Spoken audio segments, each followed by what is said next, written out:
Bonjour, je m'appelle Geneviève Sellier, je suis la co-autrice de l'ouvrage « La drôle de guerre des sexes du cinéma français 1930-1956 », coécrit avec Noël Birch.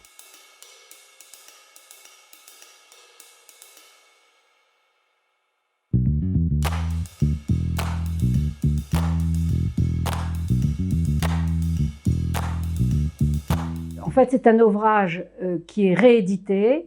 La première édition date de 1996 et il est le résultat de 5 ans de travail dans les cinémathèques de France et d'Europe.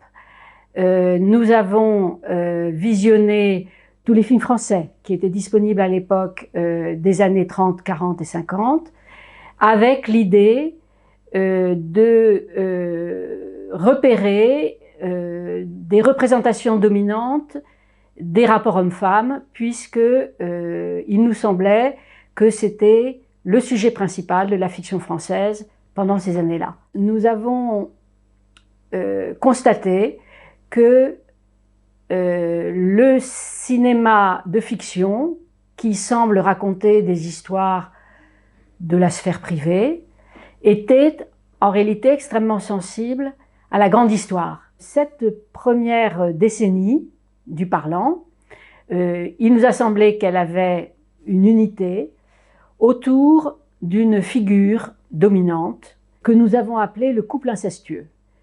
Pourquoi? Alors bien entendu, c'est une image, ça n'est pas à prendre au sens littéral.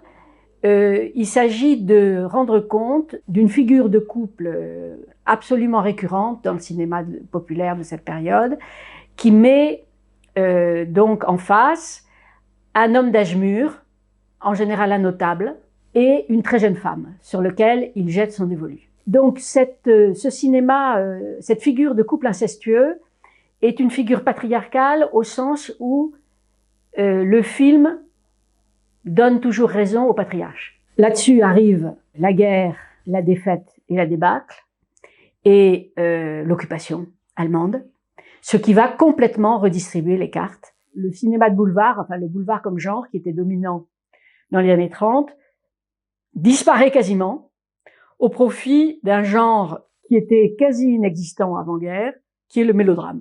Avec la libération, paradoxalement, on assiste dans le champ social et culturel à une reprise en main patriarcale. Donc c'est une période extrêmement conflictuelle dans la société, et ça se voit au cinéma par le fait que les hommes, qui sont toujours les seuls à écrire, à réaliser, etc., construisent une figure de femme diabolique, de garce diabolique, on pourrait dire même, qui est l'espèce d'inversion de la figure de femme autonome du cinéma d'occupation.